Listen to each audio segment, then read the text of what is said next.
pages of a magazine. The pages of a magazine, Margaret Fugere.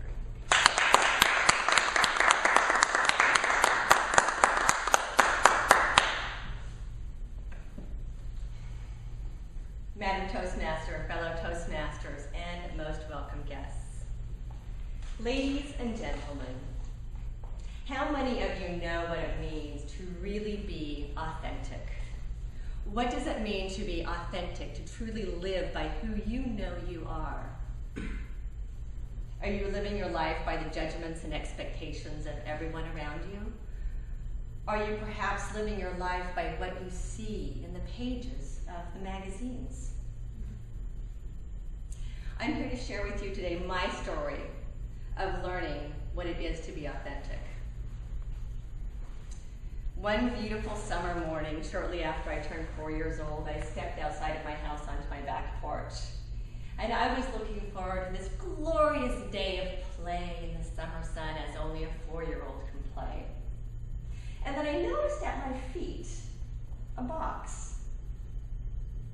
So I went running back into the house. Mom, somebody left a box on the porch.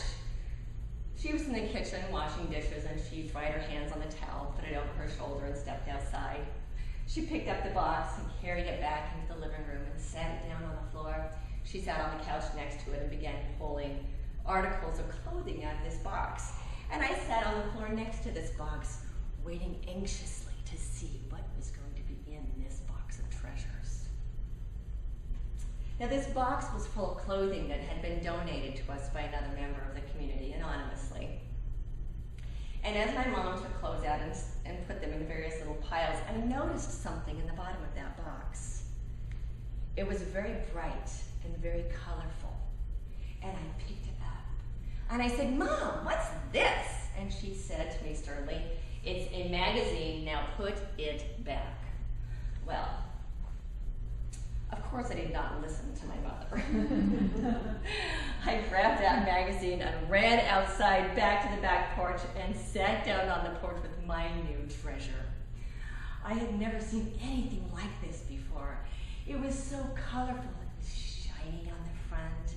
And as I flipped open the pages, there was page after page of beautiful women wearing beautiful clothing. Their faces were full of color, and their long flowing hair, or short stylish hair, and some of them even wore pants. Can you imagine? Now, these were not like any of the women I knew in my community. All of the women that I knew kept their long hair in a braid or in a tight bun on the back of their head, as was my own mother's. I knew that I did not want to be like those women. I wanted to be like the women in that magazine. The women in my community were frumpy and plain. Their faces were expressionless, and they didn't seem very happy about their life. So I didn't know, as most children do, have this idea of what they want to be when they grow up. I just knew what I didn't want to be. But as a little girl, I did everything I could to be accepted, to fit in, to do what the people in my community expected me to do. I played along with their charade, even though deep inside, I knew I was different. When I finally convinced my parents to let me go to public high school, I did my best to fit in. I cut my hair short. I bought jeans against my parents' wishes.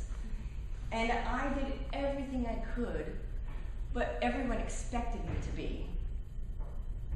But deep inside, I knew I was different. When I finally had the courage to step out into the real world, when I left my home and I left my family and my community as a teenager, I went out into the great big world. And I had no high school education, I had no social skills. But still in the back of my mind was that magazine. I wanted to be like the women I saw in that magazine. In an effort to find myself, I tried on a lot of costumes. A lot of costumes. I was a punk rocker. And as a punk rocker, I was different. Just like everybody else. I tried on a dozen different costumes, a dozen different cities, a dozen different careers, friends, roommates, always in this effort to try to figure out where I fit in. And then one day I realized that I was tired of playing this charade, of trying to be what everybody else wanted me to be. So I spent a couple of years in solitary, so to speak, getting to know myself, developing a relationship with myself, dating myself. And I got to find out that I wasn't such a bad person, and that I didn't need to live up to all these other false expectations. And after being in solitary for a couple of years, I emerged a far cry from the little girl that went in, and so much closer to who I'd always wanted to be. Not long after that, I started attracting into my life what it is I'd always wanted. I found a wonderful man. I bought a beautiful new home. I had 2 perfect children. I traveled the world, and I wore beautiful clothes. But something inside was still missing. Something still felt not quite right. And I realized as I hit my midlife crisis, or what I now lovingly refer to as my midlife rebirth, I discovered I had spent my entire life still trying to live up to the expectations of others. I was still allowing myself to live by the judgments of others. And I was still trying to be the women I saw in that magazine.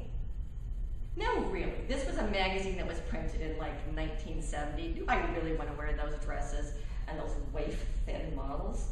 I don't think so. But somehow I was still trying to be this perfect person. And then I came to the discovery of what it means to be authentic, and what it means to live in authenticity of who I am. And so I spent my time really getting to know myself, knowing who I am, loving who I am. And I no longer live by the expectations of anyone else outside of me. I'm really good with who I am. I'm the cover of my own magazine. And so my question again to you is, are you living in absolute authenticity of who you are? Or are you living by the expectations of others? Are you trying to live up to the image in a magazine? Madam Toastmaster.